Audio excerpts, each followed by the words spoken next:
I'm gonna try not to move too much because this chair's quite squeaky. Yeah, the squeaky cuck chair. It's exactly what you want from a cuck chair. Yeah. I just want a gentle reminder that you're there all the time. Welcome to Don't Scare the Newbies, a podcast where we talk kink, raw and unfiltered. I'm Kirizal, a lifestyle submissive in a 24/7 dynamic who likes their kink heavy, intense, and scary. And I'm S, Kirizal's dominant, who knows how to deliver all of the above. And today we're going to be talking about relationship styles from polyamory to monogamy, and we've got a couple of guests with us who you might remember from when we went to visit Insert Here Kink. We've got Tom and Kay joining us today. Howdy. Hello.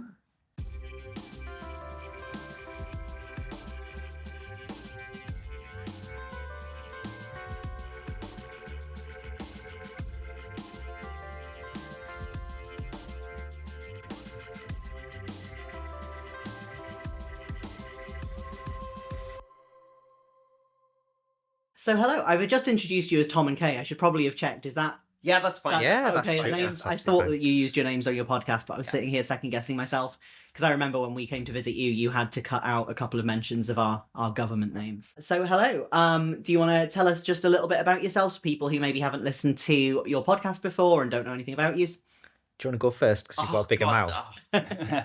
You have got a bigger mouth. I've had to adjust the microphone settings to everything. So there's nothing about the size of cock I can get in it. So hi, my name's Kay. I can do Alphabet Mafia. Crack on. So Yeah. I'm a polyromantic, polysexual, polyamorous, queer transgender woman, and I am a sub-leaning switch. There we go. That runs off the entirety of Alphabet Mafia. I feel like your Alphabet Mafia tradition is one that we should introduce, even just for ourselves, just to remind people of all You of do all have our to things. write all the categories down for people, though, because people Yeah. get really confused really quickly. Now we'll see if Tom can do it. Oh, Jesus. I'm Tom. I'm a human, mostly human. I am bisexual. What are the other things I need to say? I'm monoromantic. I am Polysexual. polysexual. I am practicing ethical non-monogamy. And that's probably about it. And you're a sub-leaning switch. Thank you. There we go. Oh, am I? Oh, am I a sub-leaning switch? Yeah, I'm That's kind of. your identity. Whatever. I love how Kay had to remind you of the things that you are. Yeah, well, I don't really think very hard about very much. I just open my mouth and see what flows out. I think that's where I tend to be with a lot of identity terms now. It's like they can be useful for explaining things to people, but also like trying to pin them down. It gets really complicated, so I just kind of go there. It's a very fluid thing. Most of the time, I just introduce myself as a queer woman Yeah. because that covers everything. Yeah. Yeah, I like labels because they are useful when I can't think of anything to say, and just use it to explain to mostly people who have no experience of kink or non-monogamy or polyamory. It's just it's an easy flag to hold up, isn't it? Yeah, and we'll definitely, as we go on, we're going to dive into a lot of what those terms mean, because I feel like there's probably going to be people, I know we've got quite a lot of listeners who are like pretty monogamous, pretty vanilla, pretty cis and heterosexual, and probably half the stuff we talk about, they're like, is this another language? Have I gone to another planet now? So we'll hopefully try to make things as accessible as we can, but I think there's always a risk of when we start talking, if you get a bunch of queer people in a room, we just start talking in jargon, and we'll probably continue to do so. It's like turning up at a new job and having like just a sentence of abbreviations. Yeah. It's like, that's great. What? So obviously we know you through the kink scene, but we've also hung out with you quite recently for your podcast. For anyone who didn't sort of make their way over to listen to the episode, we went to visit Insert Here Kink, which is Tom and Kay's podcast, a while ago now. That must have been like November, I think, that we recorded that. Yeah, we're really bad at recording podcasts regularly, so we have no idea. I feel like it was sort of late November. That feels about right. It was pre-Santa. we were like very surprised we managed to get 15 episodes out last year. That was very good. I think we got head pats for that. Yeah, Yeah, it was yeah. really good. I'm gonna take all credit for that. Oh, absolutely. You can take all the credit for that. So I suppose the difference between the two podcasts is we're doing this for a bit of fun, and we're just trying to chart our experiences going from newbies to intermediate kinksters, and all the trials and tribulations and stuff that goes along with that, and figuring out ourselves and kink and our relationship. I don't really give a shit if anyone listens to our podcast. I'm just a massive exhibitionist. So maybe I do care if people listen to it, but I just like sitting and recording shit with you, and talking about what naughtiness we've got up to. It is kind of hard to be an exhibitionist if you don't have an audience, so that's an element. Yeah, that's very true. Actually, yeah, I can pretend I've got one though, can't I? Right? True. Do you want me to stick a load of googly eyes to the wall? And how are you finding doing things with the podcast? Are you enjoying it still? Is it become absolutely. a stress yet? It's not really stressful because we don't. I know you guys are really good at having one come out every week, right? Yeah, we've got a proper schedule. Like we are just absolutely chaotic in the way that we release them, and that probably is why we don't have a flourishing audience. We have enough people listen to it for me to get off on the fact that they are listening. I'm so sorry if you're one of our listeners and are now thinking about me kind of getting hard over you listening to my podcast. See, here was me giving you an opportunity to promote, and instead you're like, if you listen to my podcast, you're getting me off. if you are Getting them off. That is absolutely the level of chaos in the podcast. probably the best way to promote the podcast is to be like, yeah, if you like levels of chaos unheard of, that's the podcast. Yeah, it's gone really well though. We're just enjoying doing it, and I think we're probably getting better. Certainly, because I've got to edit the bloody thing. The amount of editing time seems to be coming down as we are not recording many hours of audio for like what turns out to be a 50-minute podcast. Maybe my skills are also improving, maybe not. To your own horn there. But it's that sort of, I think we take quite a relaxed approach to it. And it is also slightly an excuse for us to escalate our kink just very slowly. As we need to raise the stakes every episode, slowly but surely. So at some point we'll be like hung upside down from the Eiffel Tower in some ridiculous outfit getting spanked by a drone or something. And it may get to a point where we have to say, might need to tone it down a little bit. I'm so glad this happens to other people though, because we have definitely made decisions about what we're going to do kink-wise, because it's going to give us more content for the podcast. I mean, we do a lot of stuff anyway, but like ages ago I said I want to do an episode about surveillance kink, which we have got coming up, and I wanted to talk about things like using the security cameras and a lot of the stuff we do around lack of privacy. And when I kind of pitched that to Mix, I was like, okay, but we're going to need to do more of that because we do some, but the cameras a lot of the time just kind of sit there and don't get checked. And I was like, we're going to need to do more of this, so there's stuff to talk about on the podcast. And we ended up with a month where you were doing stuff with the cameras pretty much every day. So it's like, great, now we've got content. Now we've got something we can talk about. And also it's really fun. So it's a win-win. I will defend us in the idea that a lot of the stuff we wanted to do anyway, and we're just using the podcast as an excuse to say, that's a new experience. I want to talk about what that feels like. Might as well record it. Sort of thing. Yeah. It helps keep you motivated. I think it's the same as the sort of structured check-ins we do in our relationship. It's like if we know there's a check-in coming up and we haven't played a lot that month, it's like, do we want to sit and do our check-in and go, ooh, we haven't played a lot this month? And it's like, no, we don't want to do that. So let's do 3 scenes in a week. Quick, go. Having stuff that reminds you of the stuff you want to do anyway is a good thing, I think. I think doing a kind of a podcast, it's almost kind of like a therapy session, isn't it? I think we use it like that when we're talking. It forces us to do the check-in. Yeah, and we had a check-in. We had a check-in quite recently, which actually on topic, where we clearly defined some terms for spending time with other people. Right. Because we've run into some friction where the boundary will have changed, or like I'm not using the right language now, but the expectation on the limit of what is kind of, I'm really screwing this up. I had language for this, and then my brain shut down.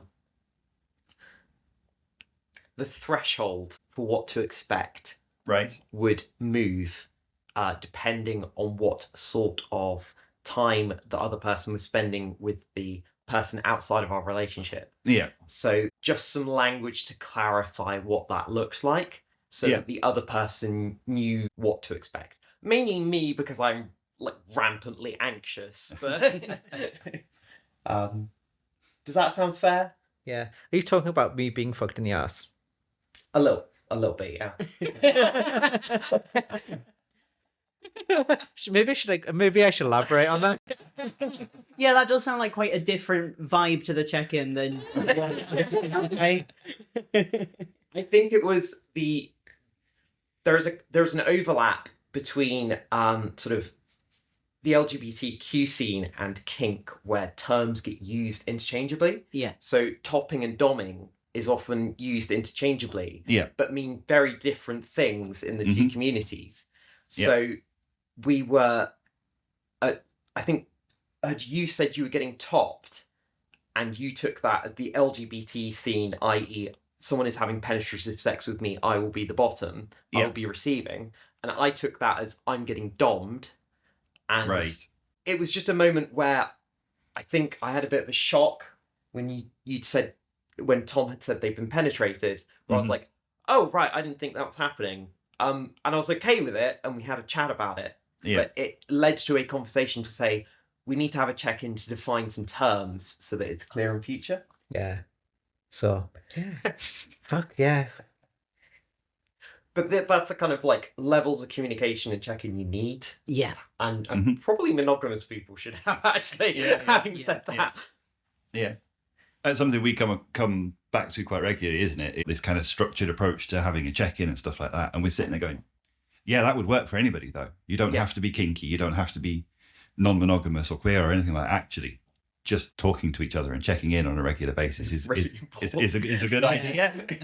Definitely. Because it's one of those things where I think the thing that sort of kinky people, queer people, and non-monogamous people all have in common is we're kind of having to draw our own map. We're not following like this sort of set out, like this is how you do a relationship and you learn this from childhood and then you just replicate it. Yeah. We're all doing something that is pushing on those boundaries, even if it's just a little bit, doing things slightly differently. So we probably do end up with opportunities to learn to communicate a little bit more and a little bit more specifically. And not everyone takes them. There are crappy communicators in every kind of relationship.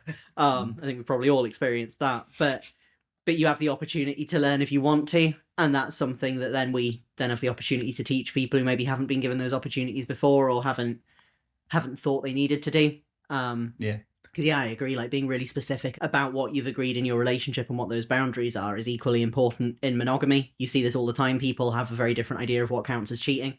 And then a couple of months into a relationship, one of them has cheated by the standards of the other and thought they weren't doing anything wrong, and it all explodes. And a little bit of communication about what their monogamy actually means would probably head off a lot of that. And listener, like, communication is really fucking sexy. Oh, yeah. Yeah. Like, it can be super hot. It's Well, like... When I say we had a check-in, we were intertwined naked in bed, staring into each other's eyes, having this conversation. It was, like, very intimate and very, you know... Did I have my Santa hat on? I think you did. I think I was really aroused more at the fact he just got an electric blanket. Oh, yeah. Oh, nice. I found an electric blanket which is independently heated on both sides, so you can choose what you want. Nice. And I put them with smart plugs. Excellent. So that when we were down in the living room spending time with my family, I turned the bed on before an hour before we went up. So like, we got up there and crawled in, and it was preheated. Oh my god. The future is incredible. Oh, That's it's amazing. I'm getting hard just thinking about it. I just wanted, because you said it a bit ago about like podcasters therapy. Yeah. Kind of that kind of, it's like a therapy session. Yeah. And I think it's been the same for me as well, especially the episode we did about the interrogation. Yeah. So we did like a big 3-hour interrogation, and we recorded really soon after we'd done it. And it was that opportunity, kind of forcing myself to sit and think about it and go, actually, how do I feel? Yeah. About what just happened? That was quite a big deal. Yeah.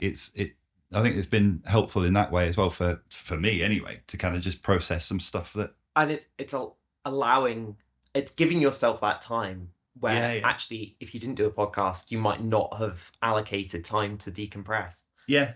Because we definitely would have talked about it, and we already had talked about it, but actually Yeah. sitting down for a couple of hours Yeah. and saying this time all we're going to be talking about is the interrogation, not getting distracted by other things, not going off on tangents. I mean, a little bit of going off on tangents because of who we are as people, but that was like protected time to really focus on it. And I think like I'm annoyingly resilient. It's very hard for anything to actually hurt me in any meaningful way, which as a masochist is actually quite frustrating sometimes. But Mix is definitely a little bit more of a rattleable human, and doing some, like just spending 3 hours breaking the Geneva Convention was a lot for you. And the other day we were out with your friends and they were talking about how Jim Carrey, when they were playing The Grinch, had to go through like interrogation training because it took 6 hours to put that makeup on. And they were like freaking out by the end of it, day 2 or 3. And they had to get someone to come in and teach them how to relax themselves. I was like, we know the person. I could totally do that job. We know the person. My tip is relentlessly sing Maisie Peters and Taylor Swift. Yeah.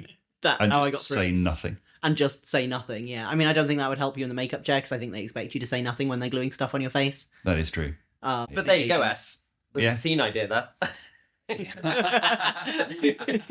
Putting me in Grinch makeup. I had suggested an interrogation, a Christmas-themed interrogation, where I'd be forced to relentlessly listen to Christmas music really loud on repeat. Ooh. I think I would break. I've worked in retail. It's hard to get through. That's torture. 3 hours of relentless Mariah Try Carey. 8 hours of the same 7 songs. Yeah.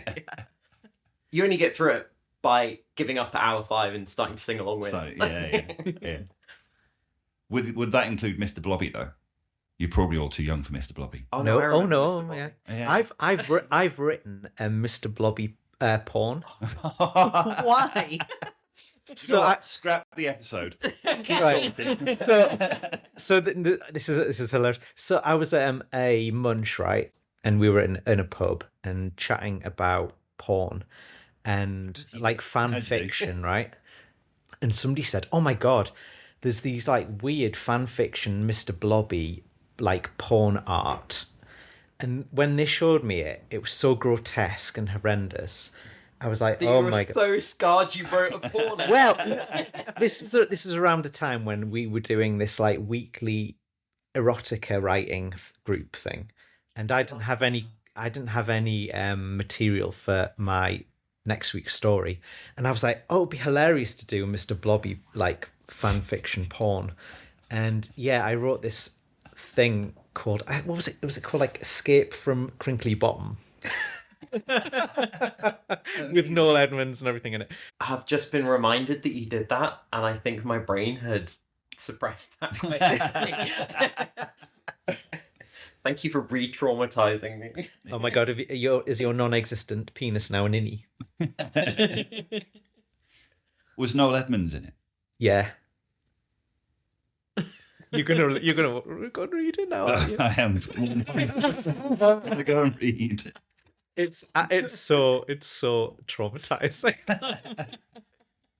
And I say that as someone who doesn't really read smut or erotica at all. So you will be an early introduction to written smut. I highly doubt that you will feel anything in your loins other than like a complete disgust in your own reading of my erotica. Or you might discover something about yourself. What an introduction to it, though. Yeah. What a great way to get segue into talking about relationships. That. Yeah, I think we're well warmed up at least. That was a good intro. Yeah. So that kind of go back to where we started, really. There is so many words and so much language around different types of relationship that people have. And you started by introducing yourself with a whole bunch of words. A string, yeah. A whole bunch of words.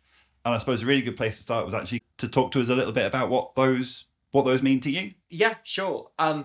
So I had to explain this to my mum the other day because she was asking about identity. Yeah. And I came to an epiphany that I think the core one that everyone always leaps for with me is that I'm trans, so I'm transgender. But I realized for me that is, I am a woman, but I identify with the experiences of people who started as one gender and transitioned to another one. Just because I associate with that experience, that makes me the identity transgender. Yeah. And it's a similar sort of thing with all those other words. So the one we were talking about is my mum was asking me about the polyamory and the kind of like ethical non-monogamy that Tom and I do, was that I had said to her, this isn't a sex thing, which tends to be what monogamous people envisage polyamory is about, but it's not about that for me. I see it as I have the capacity to love romantically and intimately more than one person. And that experience is similar to other people who identify as polyamorous. And it's that kind of like layered approach where it's, so all those words that I went through, so I think it was, polysexual, so I like having multiple sexual partners. Same with the polyromantic, instead of having one, I think you described yourself as monoromantic. Yeah. I hope. So I don't want to put words in Tom's mouth, but I think you like having one romantic relationship, whereas I have the capacity to have multiple romantic relationships. So it's polyromantic. Polyamorous, sort of loving more than one person. And then I'm queer. So I just kind of go for people that I find sexually attractive. I like to call it Schrodinger's gay. You only know what my sexuality is when you pin me down. And then obviously trans and woman, because I identify with the experience of what being a woman is, as far as I can tell. So it's a long string of stuff that ends up just being like, I'm a queer woman. I'm a non-heterosexual, non-cis, like mixed bag. For me, my words, my labels, I use them for other people, really. I don't use them for myself. So the bisexual one I use because I think anybody who is heterosexual, I think it's an easy one for them to understand. And I am, whereas Kay's practicing polyamory, I'm practicing just, the kind of umbrella term, I guess, which is ethical non-monogamy. So I can be intimate with other people as long as I communicate that with Kay. Yeah. I think the ethical in ethical non-monogamy is so important. Yeah. We have run into a situation where I don't know if we've discussed it in the fact that we've had that kind of philosophical discussion about what that means. And it is very much being in an intimate connection with another person as long as all of the other parties in that connection are aware. Yeah. So Tom ran into a situation where someone wanted to be intimate with Tom. Tom told me. I was okay with it because it was within our boundaries. Yeah. But they had not told their partner. Right. So that stopped that connection from happening. Yeah. Because it's that ethical, like everyone has to be aware of what's going on. And everyone has to have had their agency and autonomy in the situation. Yeah. And if anyone is left out of that equation, it's that kind of like, it then becomes unethical. It becomes cheating. Yeah. That's how we've defined it within our kind of... Yeah, I think that... Back to discover some stuff. I think that when you align yourself with that way of doing relationships as well, I feel a little bit of a responsibility. So when I'm saying doing ethical non-monogamy, I really wanted to fuck that person. Oh my God. They're really hot. Oh, yeah, they were hot. We had a very raw moment where Tom asked me, we tried to be very clear, very forthright with each other about this. And it's that honesty up front. I think Tom asked me my opinion on it, and I said, I will support you if you do it. I will be very disappointed in you if you do. Yeah. And that's a really hard thing to say to a partner, is actually, I won't like that you've done this personally, but I'm going to support you because it's within our boundaries. Yeah. Killed that dead, haven't I? I think it's really good though, because like there is this perception that any form of non-monogamy is just like a free-for-all, and you're not taking any responsibility for anybody else's feelings in it. You're just doing what you want to do to get off, and that's it. And that's a really reductive way of looking at it. And for most people, that's not how it works, and it's certainly not how it should work. I know sometimes I've seen some sort of pushback on the term ethical non-monogamy, because they understandably say, like, we don't talk about ethical monogamy, like we don't hold monogamous people to that standard of having to prove they're ethical. But I still think it's important to acknowledge. That should be a term that we should use. Yeah, though I sometimes joke that our relationship is unethical monogamy, because we chained up in the house, track my phone, in play will threaten to kill me if I cheat. Like, that's unethical monogamy, and it's very hot. But only when it's consensual. Consensual, unethical monogamy. Yeah.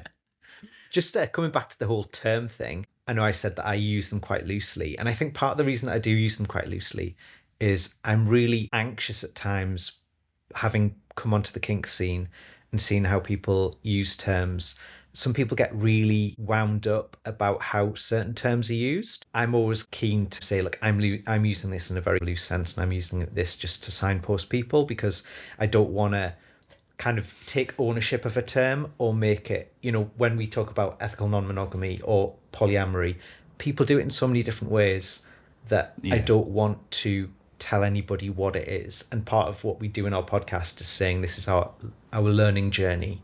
This is us going through all the steps that I guess, listener, you will be going through, and don't listen to us, don't take us as what we're saying as gospel. Don't take anything we go as gospel. Oh, God. We're two idiots that someone gave microphones. In fact, we're two idiots that bought our own microphones. That's how we treat microphone. We are the most dangerous idiots out there.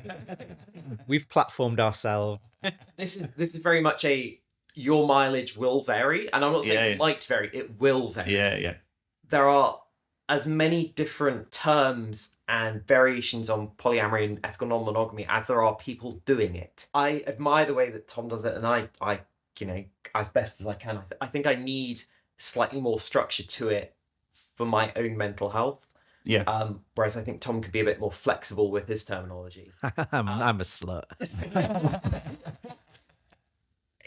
In that sort of idea that this is my interpretation of what these terms mean, you're perfectly okay to have your own interpretation. Yeah.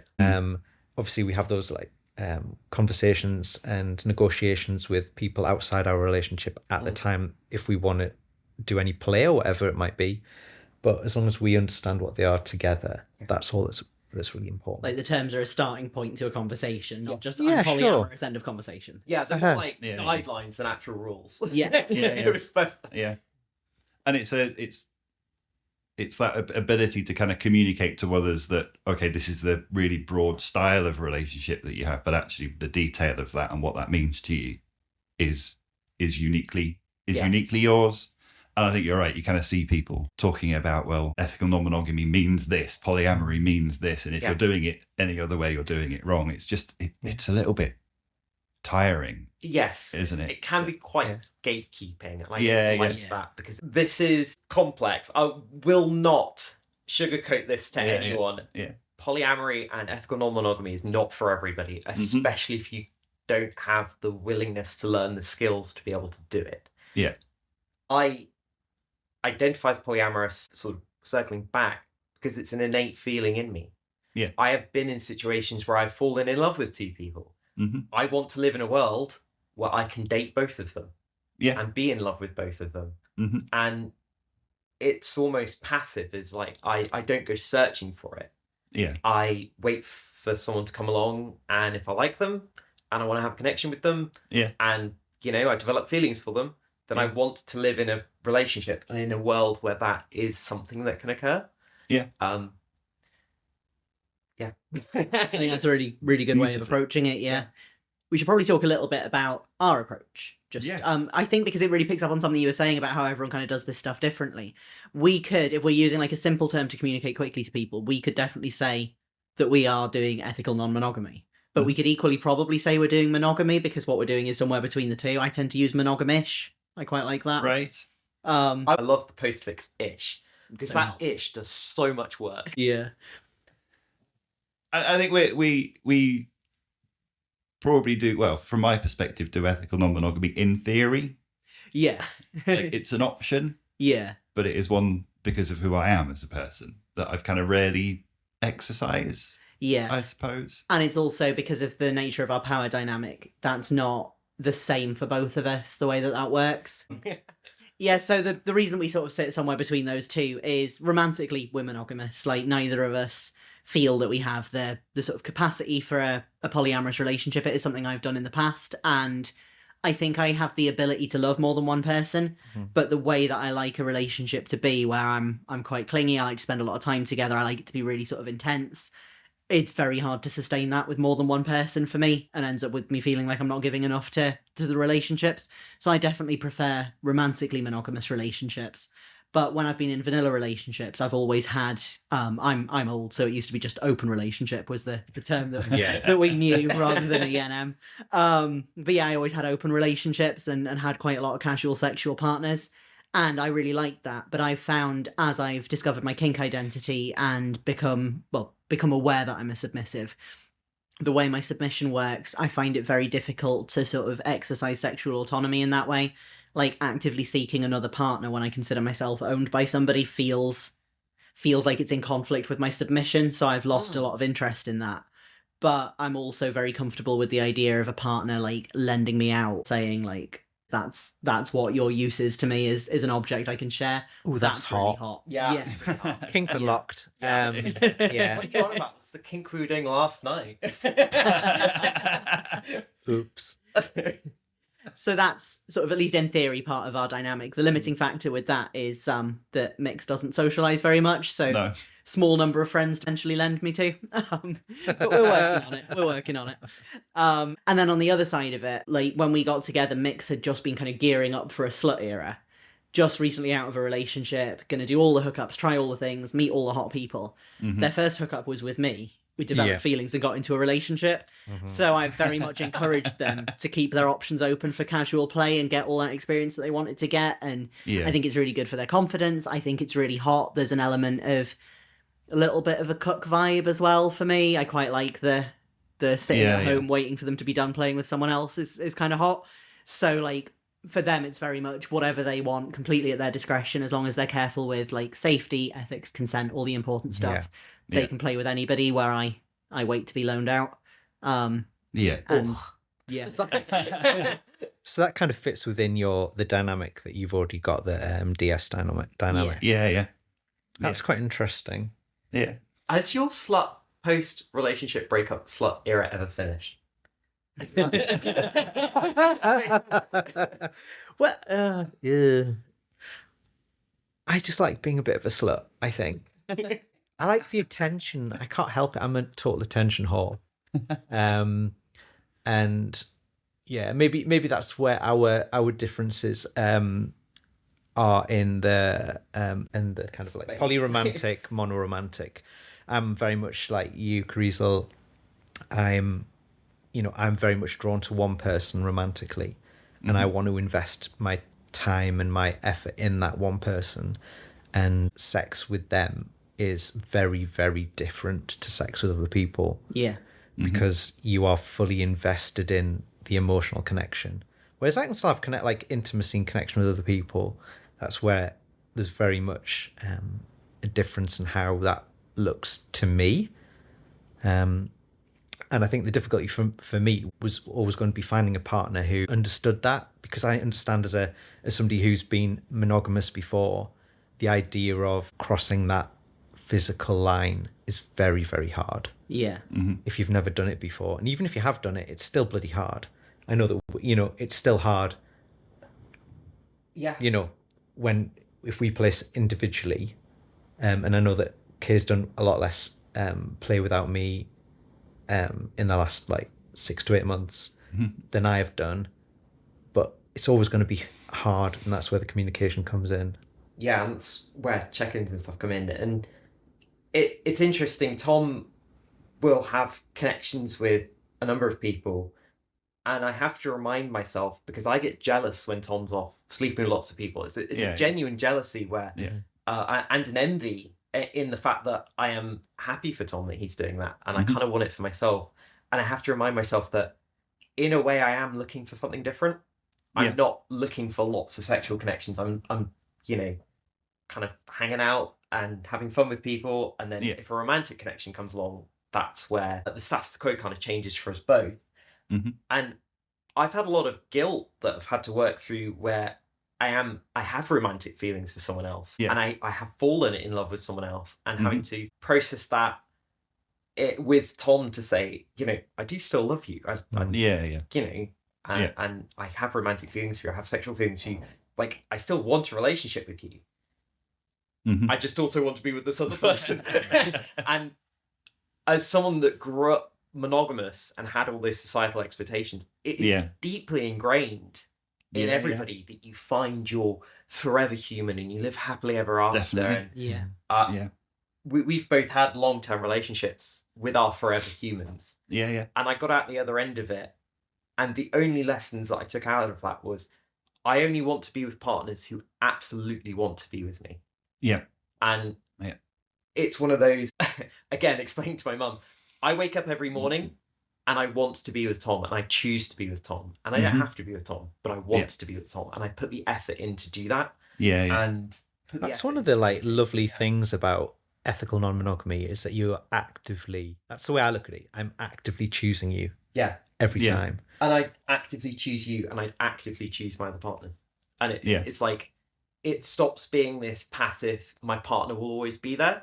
It starts becoming this, I want to put effort into maintaining this connection and this relationship because I love this person and I want it.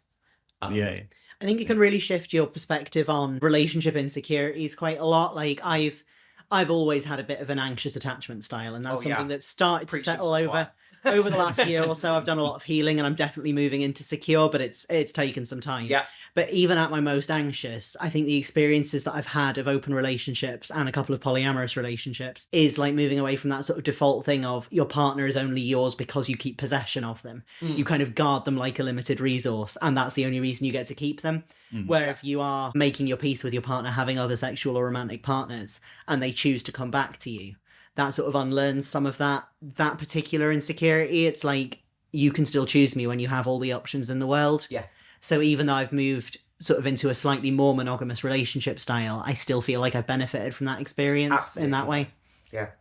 And Tom's hot. And when other people... We can say that because we're not doing video. I've also got a massive dick. It's enormous. I'm also 6'2" and rippling muscles. But it's nice, in a way, seeing other people find Tom attractive. And I get a bit of an ego boost sometimes when people are falling over Tom and they want to have sex with him. And I know that Tom comes back to me because I'm his partner. Oh, I really love that. That's so sweet. I massively relate to that. I get so excited when someone shows interest in Mix, whether that's just a little bit of flirting, they mention that they're hot, whether they actually get as far as sort of talking about play plans, because Mix doesn't see themselves that way. Something that you say quite a lot is that you don't think you're like cool enough, kinky enough, or hot enough to be interesting to anyone else, and that you're surprised you found one. It's like a mantra. For my life. It's not a good mantra. I would like to see the end of that mantra. But every time someone shows any level of interest in you, I see that like loosen a little bit. Like, you're actually starting to get your head around the fact that, like, yes, people do think you're hot and they do think you're interesting and they do think you're cool, and you are definitely kinky enough. I mean, Jesus Christ. Oh God, yeah. The kinky enough bit, I was like, yeah, like, that's not even a subjective thing. That's just factually very wrong. I think I can accept that. Probably I can drop that part from the mantra now. But it is that thing, because I've been in a sort of blur. I spent 20 years of my life living in monogamous relationships, and when that came to an end, I kind of had that conscious thing of, okay, I never got my slut era when I was in my 20s. I never got to fuck about because I met someone and got married to them and stayed with them for a really long time. So I was kind of wanting to be really, really kind of conscious about having that opportunity for myself. But I also kind of got in my own way a little bit and going, well, actually, I'm not that hot. I'm not that cool. I'm not that interesting. Why would I? I find this incredibly relatable. Don't worry. Yeah. It's just a really difficult kind of mindset to shake, to get out of. You know, I'm still kind of working through it. You should take a leaf out of my book, because part of my New Year's resolution to post a load of lingerie pics this year. Oh, I support this. Very much. Me too. Is to have that, to gain that confidence and to have that bit of ego boost, to have people find you hot. Yeah. Right? Yeah. Maybe you should post lingerie pics. Absolutely. Yes. Oh, but by the way, yes, what's hilarious is all the lingerie pics that Kay's posted have all been my lingerie. So if you want to borrow any. I put lingerie on for the first time just before winter periods, Yuletide. Mm-hmm. That was the first lingerie I'd ever put on. Right. Because I didn't wear lingerie pre-op. Mm-hmm. Because just dysphoria, just didn't fit right. And then post-op went through a bit of a poly situation shit fling. Mm-hmm. Went through a breakup, and then went through all the process of getting through that, and then just kind of forgot that I was supposed to maybe try lingerie on. You were just not clothed long enough to warrant wearing lingerie. Actually, I seem to spend a lot of time going from very clothed to not very clothed with no step in between. It was hilarious watching you try to put on that underwear, and I was like trying to give you directions. I was like, it's easy to put on, and then you were putting it on. It took forever, and then I realized this is not easy to put on. I've just got practice. It's one of those, it looks terribly complicated. You're looking at what is essentially like 6 threads and like a small patch of fabric, and it's like, what limbs go where? Yeah, that was quite advanced lingerie, to be fair. Starting with the advanced stuff. No? Yeah. What's advanced lingerie? Well, it was very strappy. There was kind of like garter belts and all kinds of things. It doesn't cover much, is what I'm trying to say. It was crotchless, so you were like, where the fuck's the like middle of it? I was like, well, there's no middle of it. I've recently started like rediscovering lingerie because I was a sex worker for a long time. After I quit sex work, it was like that was work clothes. Yeah. Like imagine putting on like a supermarket uniform or something. That's how sexy lingerie felt to me.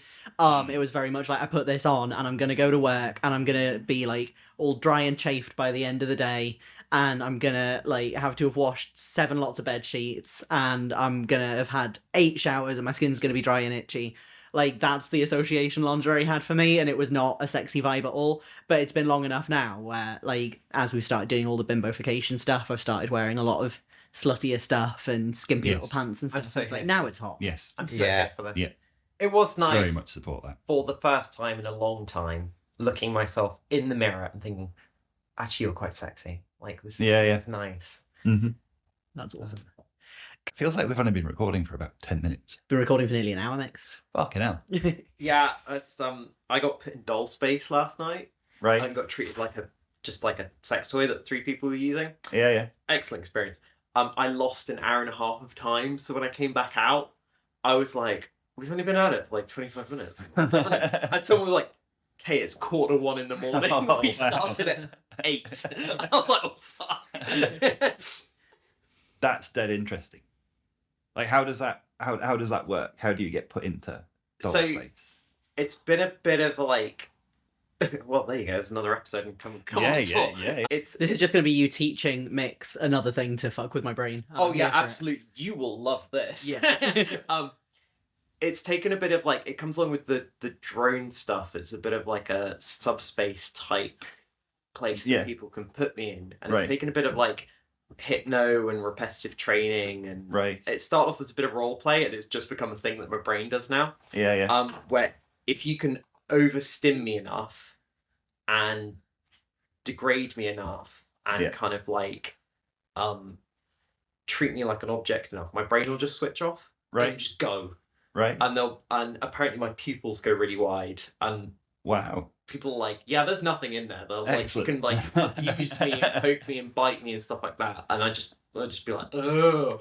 So I got quite used last night, didn't I? The thing is, though, I find really interesting about it is I do feel very empty. I'm still Right. conscious. Yeah, I feel very empty, and I can't quite remember everything that's gone on, but I can kind of like vaguely recall it. right. If someone hurts me too much, Uh-huh.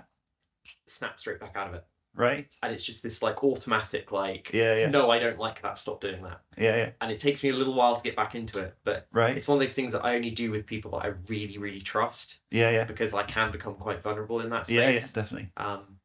But Sounds like a lot of fun. it's a lot of fun. If That's- you've ever wanted your entire body to relax and every hole to open, doll space is fun. Yeah, it's something that we're like definitely wanting to explore because last year, the end of 2024, when Mix was picking their sort of intentions of what they wanted to do over the year, they put on the list like bimbofication / dollification, and we ended up leaning really bimbo with it, which has been great. Okay. It's been really fun, but seeing if we can sort of expand that to include dollification Yeah. stuff, I think could be a lot of fun as well. And it works with the drone stuff as well. So Yeah. I think it's actually the doll space bit has come off of the drone. Yeah, It's like that. I'm just not wearing the latex. Yeah. But they all definitely, those three definitely. oh all yeah, have they're a like very similar vibe. sisters of sisters Yeah. of Kink. I would even say, like, to an extent, like pet play and littles sort of Little connect to bit, that yeah, as well. It's yeah. like, don't want to be an adult right now, don't want to be a human right now, don't want to yeah. have a brain right now. Yeah. Like, Yeah, it's all that same sort of vibe of like just opt out of the big thoughts, which I vibe with. Oh yeah, vibe totally with that. And then the use and abuse is just like right down my alley. You like being used I do like being used. and objectified. Yep. Yeah. I'm definitely into all of that. Anyway, we should probably talk about some of the actual topic again. If everyone's done, is everyone who needs the toilet been to the toilet? I'm happy. Cool. I've weed. It's fine. I've weed. You've weed. Yes. Have you turned off the Christmas gnome mix, or has he just been quiet today? He's just been quiet. I turned him round, Sid. I turned him round Yeah. so that he was less vociferous. It is possible that in turning him round, his little switch has been knocked. Christmas no. The little Christmas gnome down here, which it's got a little motion sensor on it. Okay, and whenever right, you yeah, walk past it, it goes ho ho ho, Oh, okay. ho ho ho. Oh, I just thought that was people calling me a hoe. And it's weirdly sensitive. Yeah, like it'll pick up on shadows and stuff. So if you've got it Oh, facing right. the wall, but you walk past behind it, the shadow will sometimes set it off. Obviously, Yeah. cats set it off all the time. So I thought Yeah. it's surprising that we've not had him interrupting the recording so far. Yeah. And my preference would be for the Christmas gnome to be activated at all times. And Mix's preference is for the Christmas We gnome have very to different. only be on views. Christmas for a short period if possible. Yeah, And there is some debate about how early Yeah. it's acceptable to turn the Christmas gnome on and how early the Christmas gnome should be turned off. Yeah. I'm very much a 12 days of Christmas type person. Like, you get 12 days. That's what we're allocating you. Yeah. But it'll just because it's out all the time because you refuse to let me put it in the attic.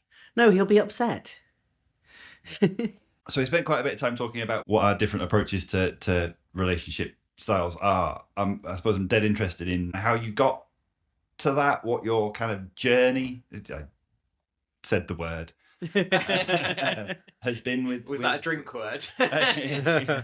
We did an episode on gender, which, because of the nature of time, you haven't heard yet because it doesn't exist. Yeah. But we have recorded it and it does exist. Where we hammered the word journey a lot to the point where it lost all meaning. All I can think of is don't stop believing. There's a copyright strike coming. Yeah, our journey. I think about it from my perspective. Like I said just before, I spent best part of 2 decades in a monogamous relationship. That kind of idea that you have one person who is yours forever, and kind of came out of that relationship and got, I suppose, from my perspective, got a little bit of FOMO, fear that I had missed out in my earlier years. I think that I would resonate with that completely. I was, so you said 20 years. I was with my ex-wife for 19 years. Yeah. And I think the reason that I love exhibitionism and kink and the ethical non-monogamy is because I never felt as a teenager. Yeah. I wanted the intimacy and the sex and all of that kind of stuff. And never really had it. Mm-hmm. and I didn't feel attractive. I didn't feel sexy. And then I got into a relationship with my ex-wife. She was my first kind of like proper long-term relationship, and it lasted a long time. And that was a great relationship, but the sex side of it, the stuff that I really craved, was not at the level that I wanted it to be. And I think that has driven my desire for kink and ethical non-monogamy and exhibitionism, and all of these things are very much kind of informed by that period in my life. And so after that relationship, I had my period of sleeping around, dating. I did a lot of dating because I'd not really done dating. And actually looking back at it now, and the things that really get me off now, a lot of it's the flirt. A lot of it is the kind of journey towards and the feeling desirable part of it, rather than the sex. The sex is great, but it's when me and Kay go to events together, and you might have it like a bit of a snog on with people. It's that bit of it. It's probably the teenage fantasy, if you like. The flirt that drives a lot of it. Right, a little bit kind of when you post on FetLife and stuff like that about going to the slosh. Kind of making out with loads of people at the slosh. It's really, I think that's a really wholesome thing. It is. It's really nice to see. It is, and like that's where I think people, like before this, I was very monogamous. The idea of introducing anyone else into my monogamous relationship would have filled me with fear and dread, because my story that I'd been told was, you find that one person, you settle down, you have a family, you grow old together, and your love is the only thing that really matters, and nobody else from outside needs to come into that. But then after my marriage, I got into a relationship, and because it wasn't romantic at the time, it was just like starting out, having fun, we started exploring swinging. And that was my first experience of being with somebody who I started having strong romantic feelings for, but we were having sex with other people. And it made the relationship stronger. It was weird. I didn't expect that to happen. And I think that is when I realised, right, this is going to be something that's in my life forever now. Because I'm never going, particularly with exploring my sexuality, that's the period I explored my sexuality, going from being like inverted commas straight and feeling I was, and being like, ooh, I quite like the idea of sucking dick. But that won't never happen because I'm in a marriage and I'm going to be with this person till I die. To, ooh, I can now do it if I want to do it. Let's give it a go. And then and now identify as bisexual, like a strong leaning towards women. But all of that process, you can't put it back in the box.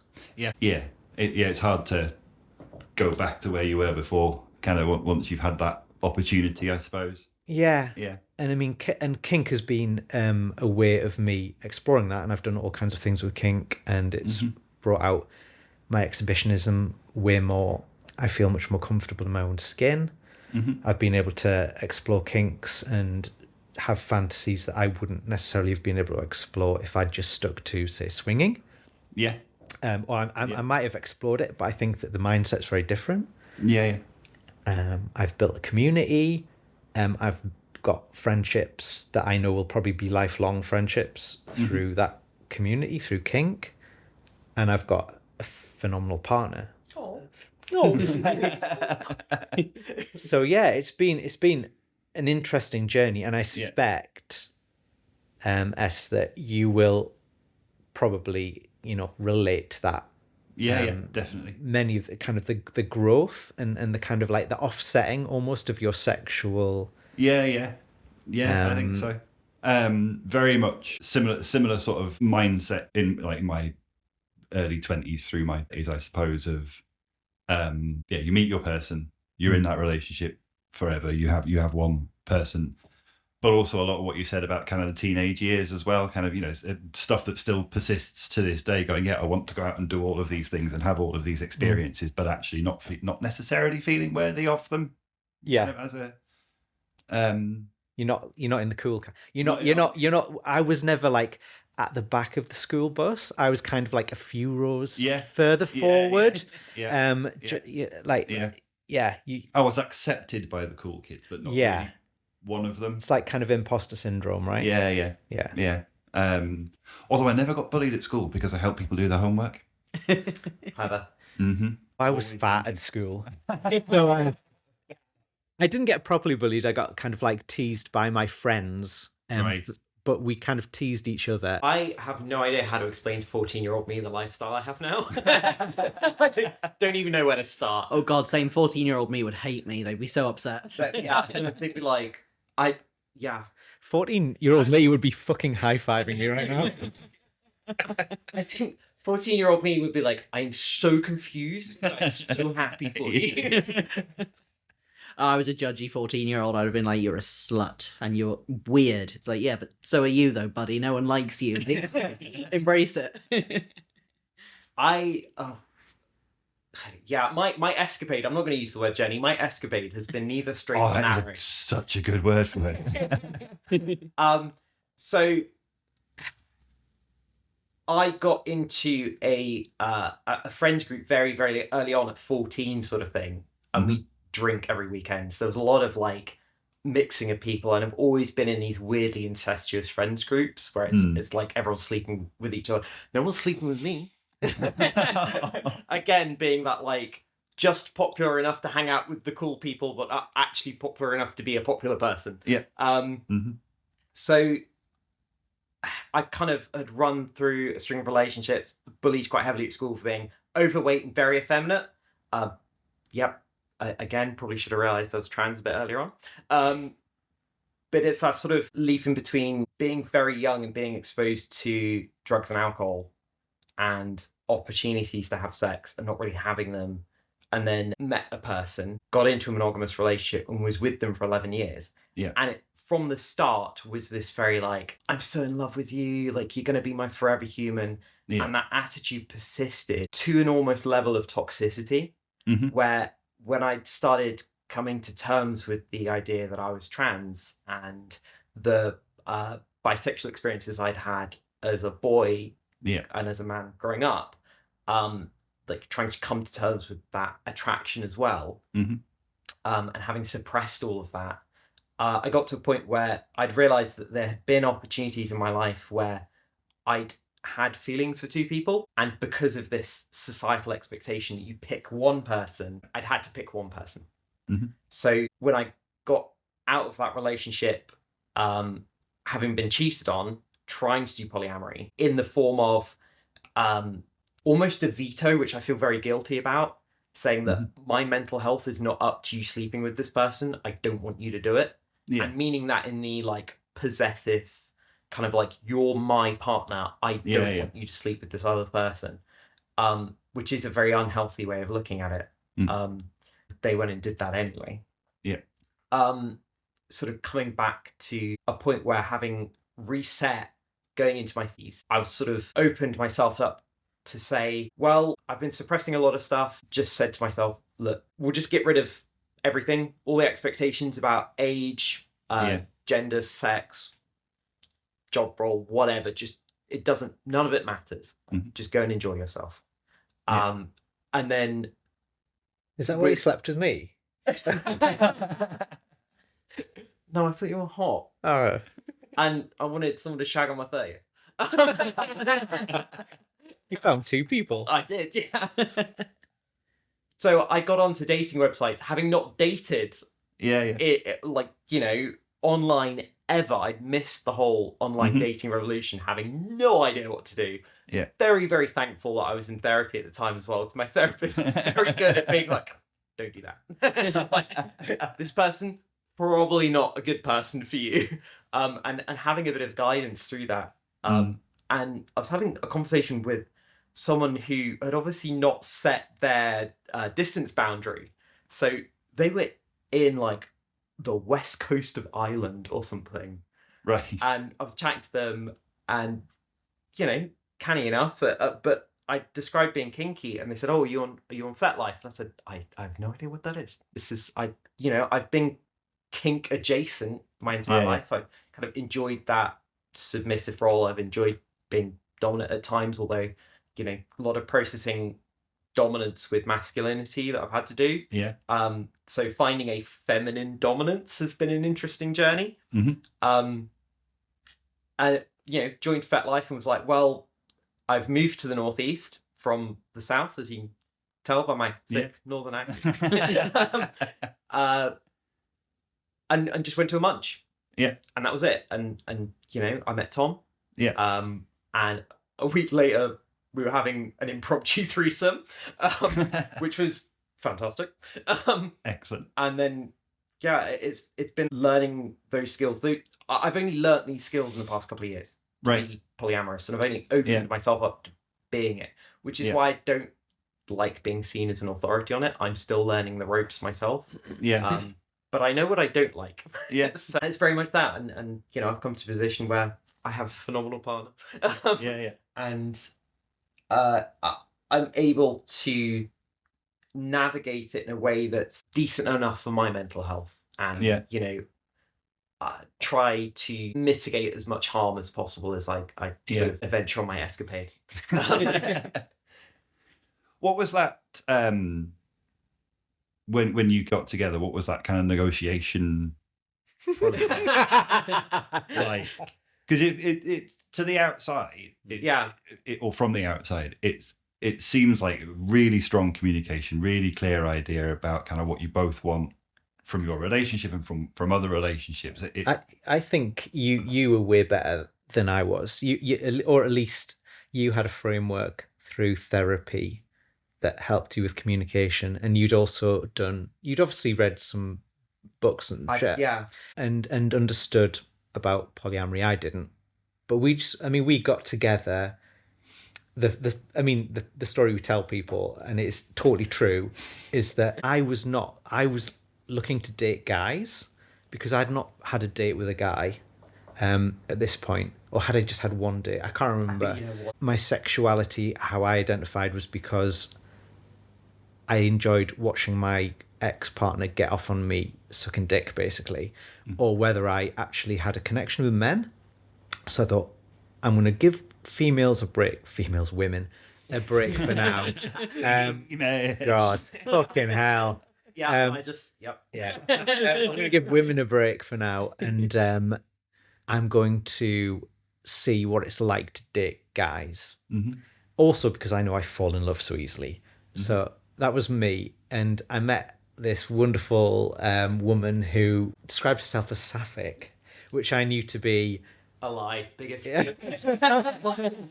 Fancying falling in love with other women. And so I thought, this is a safe person.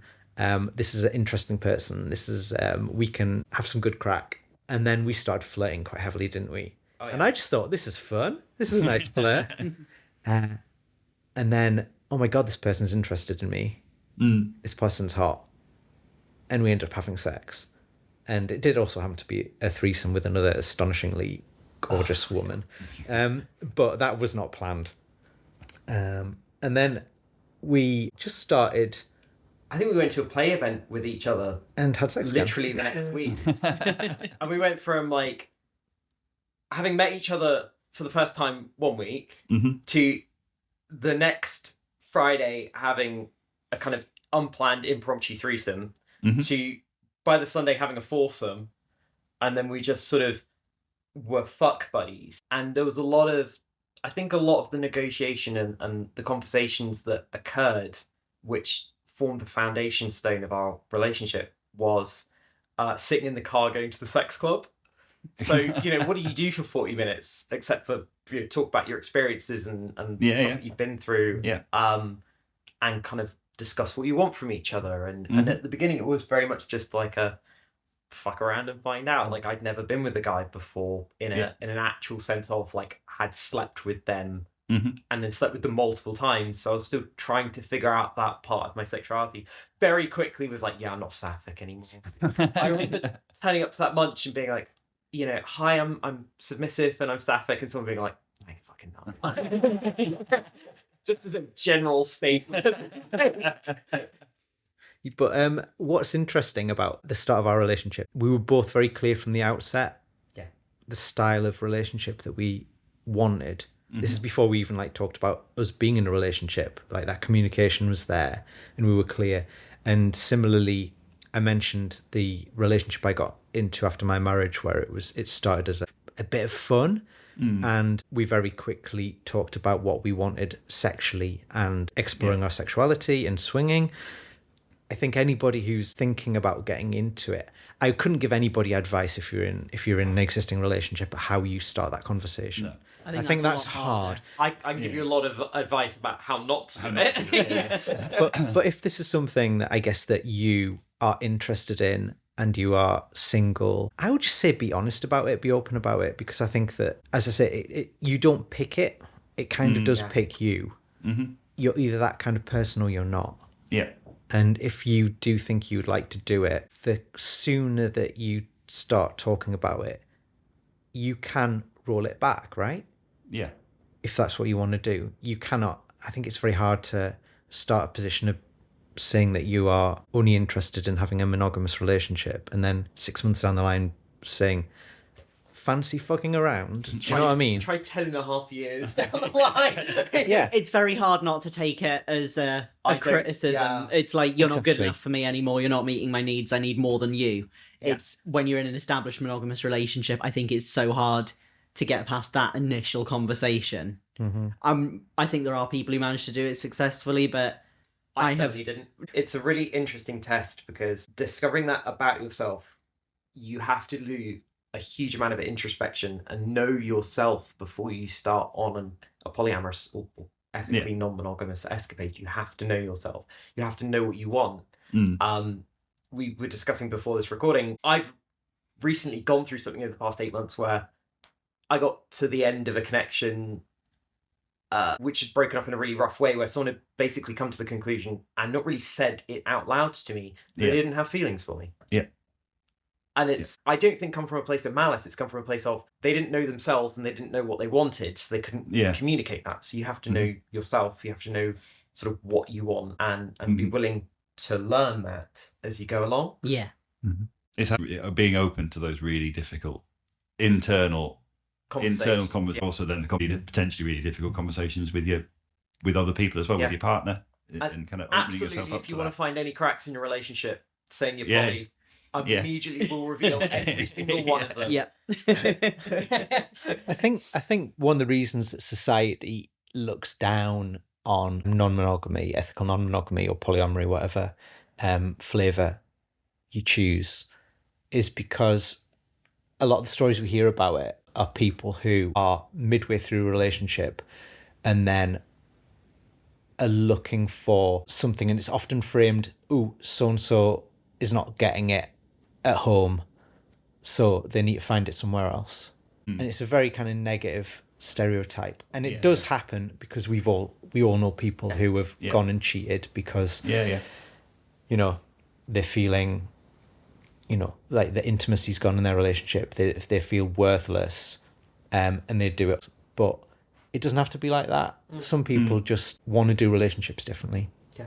And we all know monogamous relationships that are tire fires. That are for sure, Yeah. And there is a almost double standard that sometimes appears when people want to put down ethical non-monogamy and polyamory, where they're like, well, it never works out. It's always terrible. Yeah. Completely forgetting that, you know, I'd gone through 6 or 7 relationships before I met the person I was with for 11 years, and I didn't stay with them. So, and that was all monogamous. Yeah. You only get a relationship that lasts for the rest of your life once. Yeah. And if you've had any relationships before that, they're all your failure rate. Yeah. If you want to look at it really coldly. Yeah. Like, I try not to see sort of previous relationships as failures because they're learning experiences and growth, and sometimes you form a really nice friendship out of it and all of that. But if you're just treating it as a pass-fail, if it's monogamous, you only get one pass. So your failure rate is going to be quite high. Yeah. I've been lucky. I've had like 3 really good long-term relationships with 3 wonderful people. Yeah. And I know that's not always the way that things work. I mean 4. 3. And I know that doesn't always happen. But yeah, people, I think it's also a mindset thing of how you look at a relationship. Like, a lot of people do look at them as failures, or they'll say, "Oh my God, I wish I'd found this person 20 years ago, or whatever." Well, you wouldn't be the person you are now. You wouldn't, that might have looked like a very different relationship. Mm-hmm. If we'd, 20 years ago, no, that's not a thing. Please No. don't. 10 years ago, If I'm the age gap. Yeah. 20 years ago, it's that's so wrong. Oh my God. No, but if we'd met 10 years ago, I mean, you've admitted I would not have liked you. Yeah, I would have not liked you. You wouldn't have interacted with me as a human being. Yeah. And certainly kind of the people I've been in relationships with in the past, if I met them now, I would not be interested in them. But it doesn't mean that those relationships weren't great. I look back on them fondly. Yeah. I often think, like, there's a part of me that is, like, I wish that I'd met Mix earlier than I had, because this is really good. I do think I found my forever person. And it would have been nice to get even more of that. But also, like, 20 years ago, it would have been illegal.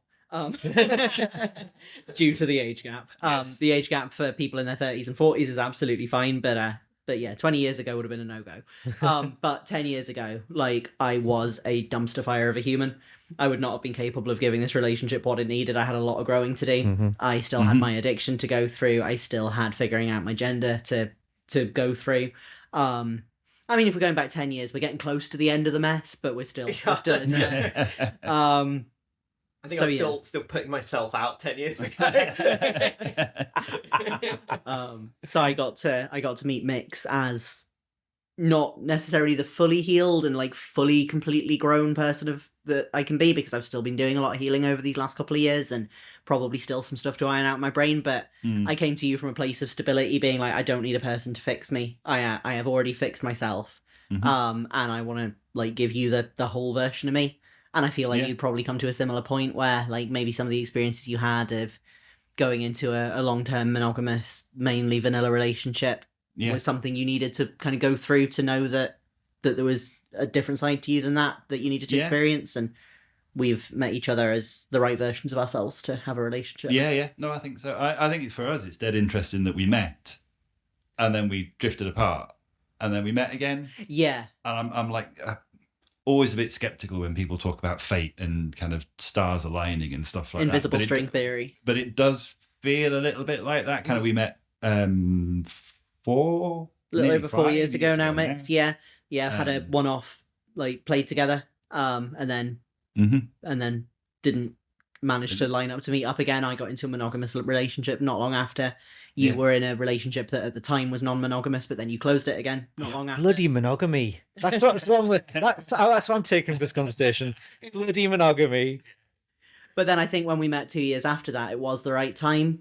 Because if we'd continued to meet each other then, it would have been just a casual thing because of those other relationships that we had. If those had stayed non-monogamous and we'd both continued to play, it would have just been casual. We would have always had like our boundaries up, and maybe because my preference with casual play partners is I don't necessarily like a lot of intimacy and a lot of chit chat.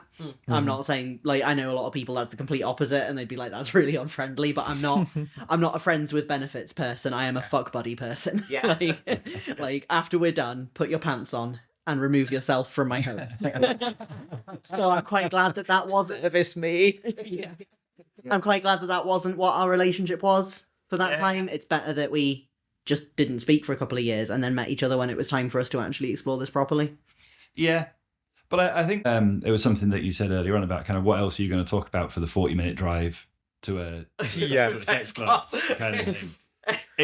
There was an element of that for us as well, because you were living in the middle of the sea. Yeah. And I was living out here in the wilderness. And whenever we made plans to see each other and to play, there was a 40-minute drive. I would go and pick them up, bring them back here, beat the shit out of them. And then take them home.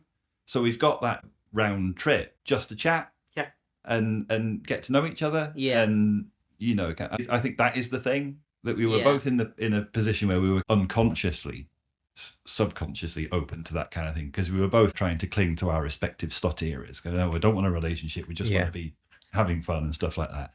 But then you spend an hour in the car with them once or twice a week, the sort of thing. It developed that way. Yeah. I think it's just a really nice way to. It felt to me like a really nice way to develop into that kind of relationship. Yeah. Yeah, it felt very natural and like neither of us really had any control over that happening. No. Something I always find quite entertaining. This is the only relationship I've been in as an adult where we didn't have penetrative sex until after we were in a relationship. Yeah. Wow. Yeah. I have not, apart from like my first relationship when I was 16, that's never happened. It's always been sex first, then relationship. But Mix's penis is a little bit scared of unfamiliar hole. So we did a lot of other things. But, Oh, I'm with you. I'm with you there. Accurate. Yeah. Yeah. I would have said my penis was shy rather than scared. Okay. But yeah. Pay for that later. Hopefully. Yeah, penis isn't shy anymore. No, it's got to get to know someone Yeah. before it puts in an appearance. Yeah. But you hadn't even seen it before we'd. No, mate, I'd sucked it blindfolded, so I had some idea of dimension. I got a mouth feel for But I hadn't seen it. I hadn't seen it, and you don't even do dick pics, so I hadn't even seen a picture. No. We'd been dating for about 6 months before I got a dick pic after much requesting. Yeah. Oh, They had seen my penis in the interview. Oh yeah. Yeah, I saw it and experienced it fully not long after we got into a relationship. But but to actually get an image that I got to store on my phone took some time. There's a point. Did I ever send you a dick pic? No, you didn't. But you did take my virginity, technically. I did, yeah. Yeah. Nice. How? My third. Your third virginity? Oh yeah. Penis, backside. Oh, Vagina. right. Okay, Like, okay, you we know, can't. if Okay, we yeah. just did that. I suppose mouth counts as well. So. you know, four. I don't know. I'm looking very quizzical now. You were looking a little bit confused. I think Tom's still trying to figure out how you could have 3 virginities. I don't think he's got it. I figured it now. I figured it I now. don't want to introduce the fourth. The 5th is when you cut a new hole and use it. Oh my word. Someone had to say something disgusting, and it was always going to be me. Yeah. It's going to go on the list for our next check-in, isn't it? We have a section of our check-in every month where we say, right, so what do we want to try next month? What are the things that we want to focus on kind of for the month ahead? I want you to cut a new hole in me. Yeah. That sounds like Take it needs my more than a fifth month of virginity. planning.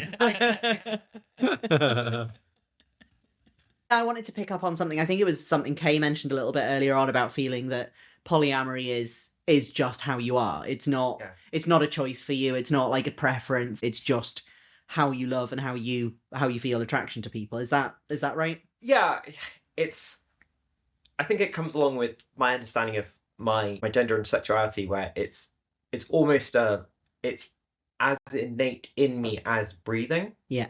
It's that I don't necessarily, unlike breathing, I don't necessarily need it, but it's just a thing that is occurring in my life. And I've spent a lot of my life suppressing elements of myself. So I went through a big hypermasculine phase before I finally came out as trans. I'd actually realised I was trans. About 16, there was a documentary on Channel 4 about a halfway house for people who'd had like trans surgeries. Right. It was all like 3 o'clock in the morning. I'd come home drunk. I sat down and watched it because, you know, what else do you do as a 16-year-old guy? And had this moment where I was like, holy shit, that's how I feel. Mm-hmm. Like, I described to my, this is not telling on yourself, my gay best friend and my lesbian best friend at the time, that I felt like a lesbian trapped in a man's body. And it's that really kind of archaic way of describing being trans. Yeah.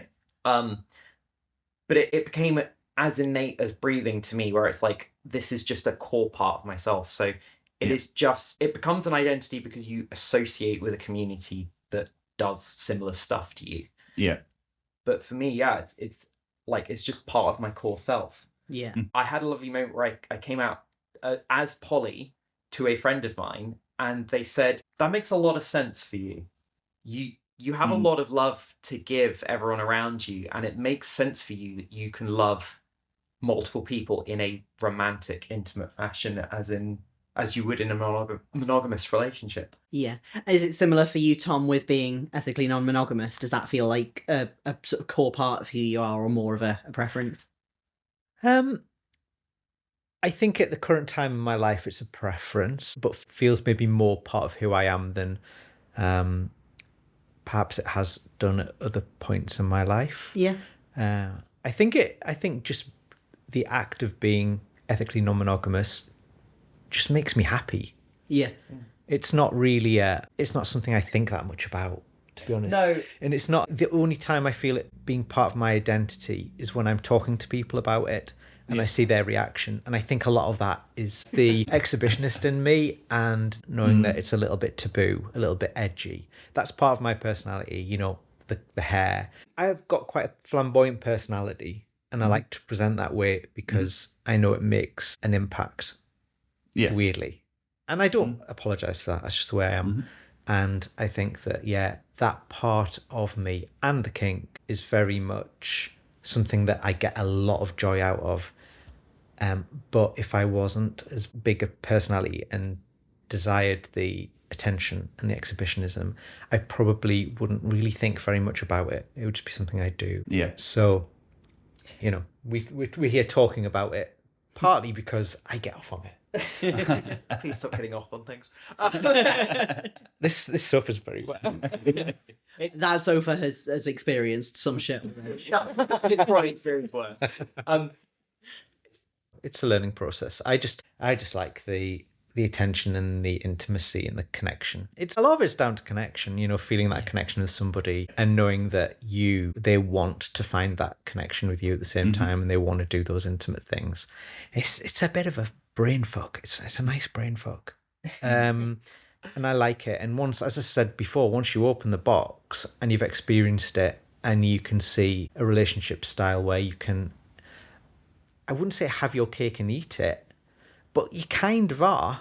Yeah. You're going against kind of general conception about what relationships look like, and you're doing something and you're finding joy out of it, and it's working as well, if not better, than the monogamous relationships that you've had in the past. You think, oh, goodness, this is a new style of relationship that actually works for me. I guess, like, it's an interesting question. I think something people wonder about is whether it is that innate core part of you, whether it is just a preference and a thing you've discovered you enjoy. But the line between those two things can be quite blurry, and something that starts as a preference can become more and more important to you over time. Yeah. And it also, I think sometimes people fall into this trap of being like, their only sort of defense of their behavior is, but it's not a choice. Like you see LGBT people doing it sometimes being like, that's the only thing that makes it okay. And it's like, actually, even if it was a choice, we should be allowed to choose it. Yeah. We should be allowed to do the stuff that makes us happy. So it's not necessarily important. I just find it interesting because, like I mentioned before, I've had relationships that you could put in the polyamorous category, and relationships you can put in the ethical non-monogamous category, and monogamous relationships, and all of that has always felt like it's very changeable depending on the period of my life that I'm in, the other elements of that relationship, who it's with, what else is going on for me, what the other person wants. It doesn't feel like a fixed thing for me. It varies depending on a lot of other factors, where I would say that my kink identity is such an innate part of me. I would actually say my primary orientation is that I'm a submissive. I'm more attracted to dominance than I am any other characteristic in a person. Gender is completely irrelevant. Gender presentation is irrelevant. Physical appearance is largely irrelevant. I'm looking for someone that scares me a Which little works really well for me. Oh, push now. Physical attraction definitely comes into it, but it's not the criteria. It's not how I select a partner. But you are also really hot, which is great. But it's the first thing I'm attracted to is dominance. I'm really glad that being scared of someone is not like it is a sex thing for you, because for me it's like, oh yes. If someone could be scary towards me, I will melt a little bit. If you obviously can't see what I look like, but I'm terrifying. I feel like our reaction to that is going to tell people something about what you look like. The funny thing is, though, that whenever I tell people that Tom can genuinely be really scary in the bedroom and can put on a persona of a very scary dominant, people normally laugh. Oh, they do, yeah. And it's one of those, like, I'm kind of glad I'm the only one that gets to see it. No, I can totally believe it, because I think a lot of good dominants, they're not just going around acting like that to everybody. They're not coming around like banging their fist on the table and barking orders at everyone and I threatening find people. that unattractive. 100%. Very Yeah, unattractive. massive I'm turn off. quite a kind of psychological, like my domination style is quite soft and psychological. Yeah. And Yeah, like you can't just spot how scary someone can be just from hanging out with them socially. It's when they No. switch that on with you that you see it. I was gonna say, do you feel like kink is a part of your sort of identity in that way as well, or is that less so for you? Less so for me. I can turn the kink on and off. Yeah. The thing that... So polyamory is a core part of my identity, and it's a core part of myself, but actually for a long spate recently, I've been basically monogamous with Tom. And it's that I don't see polyamory as a need, because I don't need it. If it's not there, I don't need it. If it is there, it's fantastic, and I adore it. Yeah. Kink is very much something I can turn on and off. I can go through periods where I could take it or leave it. I don't care. And then there are periods where I will need it every day. And I need different parts of my different kinks. kink for me is not it's part of who I am now, because I'm quite open with it. I'm quite overt with people I'm friendly with outside the kink scene, so it has become part of my personality, I think. It's not something I desperately need. What I do need out of it, actually, I need the community. Yeah. I'm a very kind of sociable person, and we both live on our own, and so that feeling of community and connection I really enjoy. But that might, if I hadn't found kink, I might have found that somewhere else. Yeah. Flat earthers. Yeah. Those are the options. Kink or flat. Literally the only two options. But the kind of kinky element, I would say it's more probably the sex and the exhibitionism, which kind of falls under kink. I still don't feel really, really kinky. I know people might say, "Fuck you are, look at the shit you do," but I just feel like it's an extension of the exhibitionism and the performance. I think a lot of my kink is performative. So I'm putting on a performance for people. I'm playing a character. I am doing it for the shits and giggles. That's what it is. And so I would miss the attention, I think is what it is. Yeah. That's the kind of thing that I really enjoy, and it's kind of borne out in kink and the crazy shit that we do. I can turn it on and off, and strangely enough, in a relationship, and we're talking about relationships here, I don't feel a need to do kink. It's great as an addition to our romantic relationship, but it's a hobby. It's something we have fun with. It's something we giggle with. It's not something that I get home and think, shit, if I don't get spanked tonight, or I don't wear lingerie, or I don't have somebody watch me get fucked, I'm going to be miserable all week. It's just it's joyous, and I think that's what I like. Do not slop your asshole next to my microphone. S. Sorry, I'll go back over here.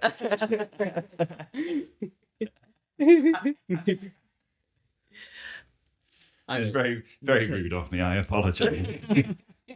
I will return to the conversation now. I was just suddenly like, no, it's going to pick that up, Cookie, for God's sake. Yeah, no, I really like that we've been able to get you two on to talk about how kink feels for you in that way, because I think for some people we are probably their only kind of insight to the kink community.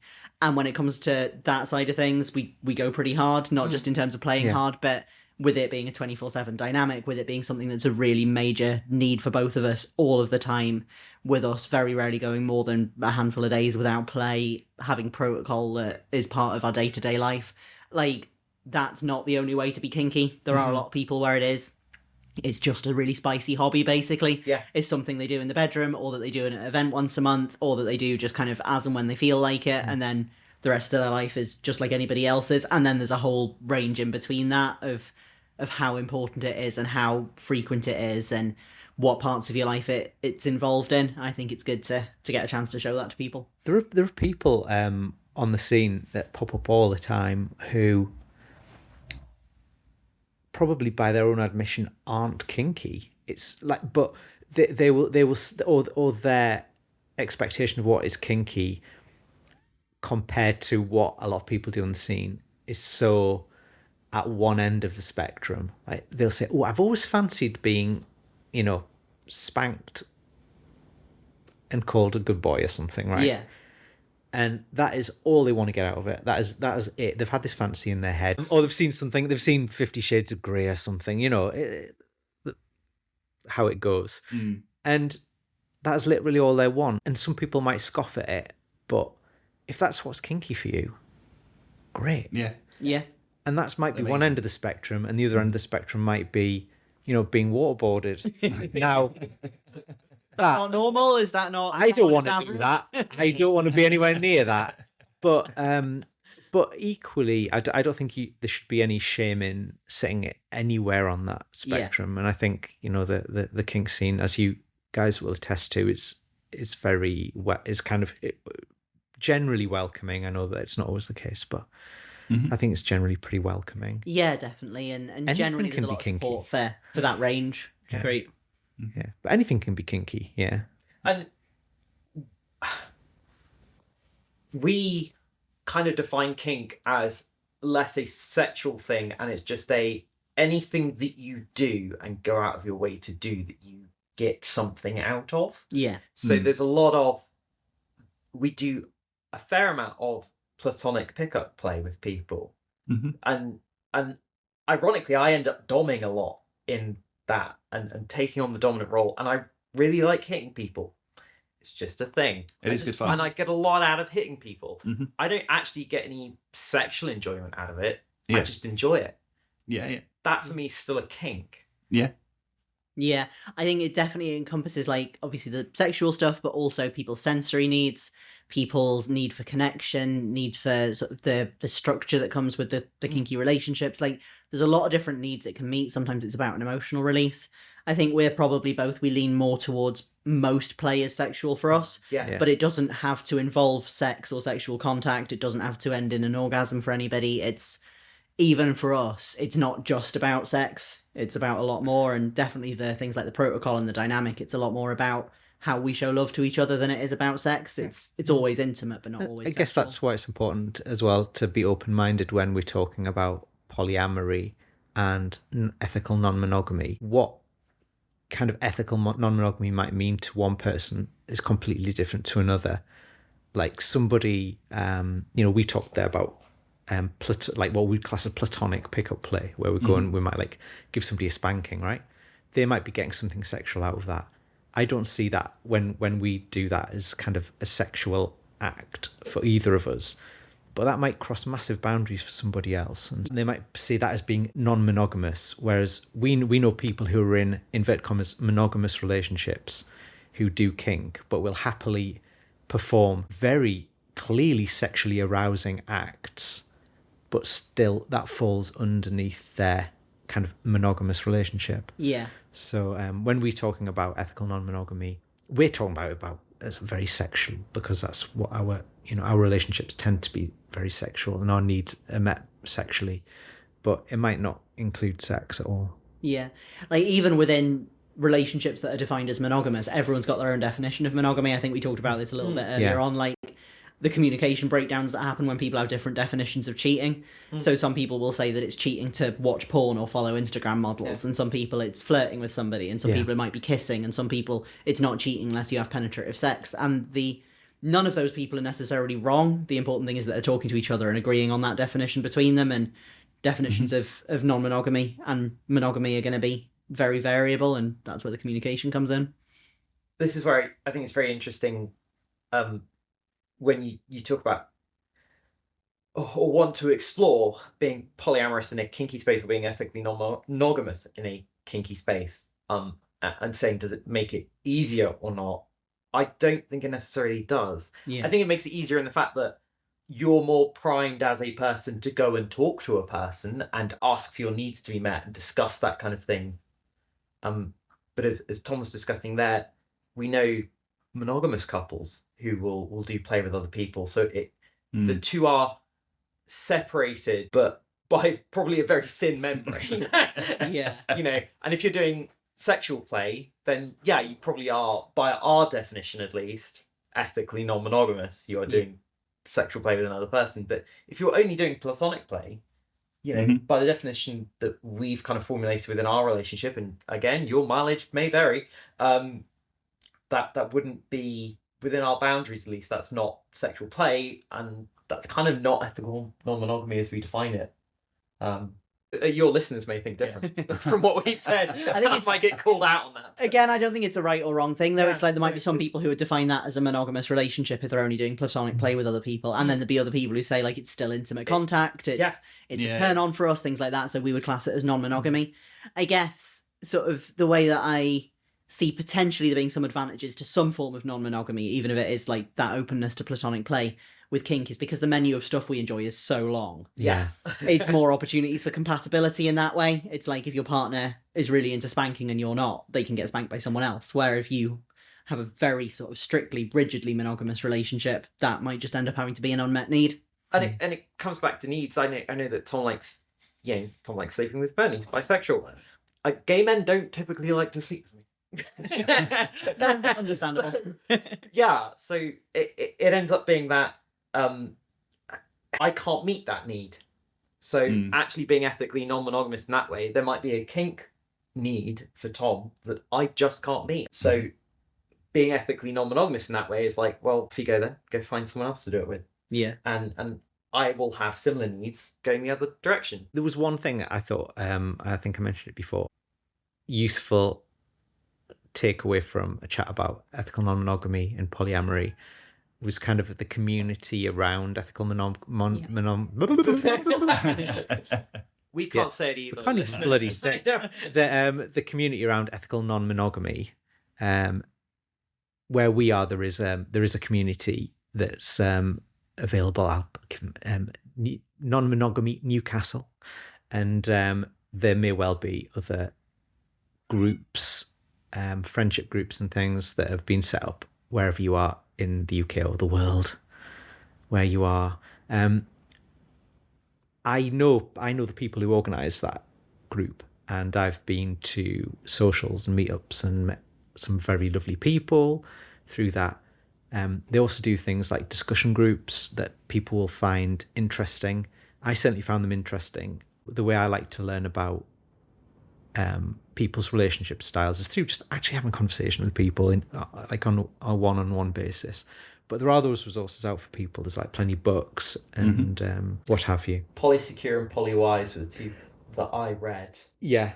When trying to figure out. You call back to them quite a lot, don't you? I know other people do, and there are other kind of tomes of polyamory and such like. But I find just talking to people interesting. I also quite like people watching, and and seeing people who are practicing ethical non-monogamy and polyamory who do it seemingly really well, and I'm like, wow, look at the relationship they've got. How the hell do they keep that together with all the spurs coming out of their crazy tree diagram? But also you see people do it really, really badly, and people who are quite vocal about how polyamory and ethical non-monogamy should be done, and you worry about their relationships because you see kind of like them fray and come apart at the seams. But that's just relationships, right? Yeah. So, and you can learn a lot by sitting and judging people. I do enjoy that. Yeah. Oh yeah. I mean, we all do. Whether we like to admit it or not, we do sit there and judge people, and we forget that we are also fallible as well. And so that's something I would say. Definitely make use of resources before you jump into things. It's like what we always say about kink. If you have the ability to access some kind of community, it's always going to be safer, probably more enjoyable. You're going to have people to bounce ideas off, get support, all of that stuff. I imagine it's very much the same with polyamory and non-monogamy. Is the more people you have around you who have those shared experiences and can sort of teach you things and show you by both good and bad examples, and all of that is going to be really beneficial to figure out. And it's not just the good stuff that you want to learn from, right? Yeah. So I've seen in the groups that we like play in and we have communities within, if this is within kink and within non-monogamy, when things go wrong, when people like butt up against one another, it's absolutely awful. set off a few of those landmines. Well, I mean, yeah, you say that. I mean, no, you're a pretty good communicator, and I think you have a soft touch compared to some people who I've seen cause significant problems, but they're all learning experiences, and I think if you can come out the other side having learned a lesson and be a better person for it, then great. Wonderful way to wrap up. Amazing. That has covered not only everything that we wanted to talk about today, but a lot more besides. I've very much enjoyed the diversions that we've gone on. Before we completely wrap up, do you want to let people know where to find your podcast and anything else you want to promote? Well, this is your bit on the podcast, so Lord. I have no idea what to say here. Yeah, I have to remember the best place to go is probably our website. So insert here kink.com, where we've got kind of links off and contact details, and you can listen to the podcast. You can find us on, Spotify and Apple Podcasts and all of the good Usual places. suspects, yeah. You can find us on FetLife. So if you are interested in kink, then there's a website called fetlife.com, which many of you will know about, many of you may not. We're on there at insert kink, and we're also We insert here. insert here I kink. think you're inside I here. didn't get that right. And It's out on our podcast. So. yeah, we're this chaotic. Yeah. I think if you're looking to, I'm gonna like do a thing for our own here. If you're looking for two numbskulls on their escapade into kink from beginning to end with a healthy dose of absolute chaotic energy, check out our podcast. And we did a really good podcast with these two people who are into some crazy shit. Oh my God. If you want, go over and listen to that. Yes. Yeah, we came on to talk about like total power exchange and sort of heavier power exchange dynamics, didn't we? That episode went down really well. Hopefully the people who missed that we'd visited you will now be aware of it and come say hi. We're hoping that, we'll advertise on our end too, so we'll try and like push some people your way. Always good. Cool. Well, thank you very much for coming on, and we'll leave it there. Bye. Bye. Time to eat. Yes. Well, time.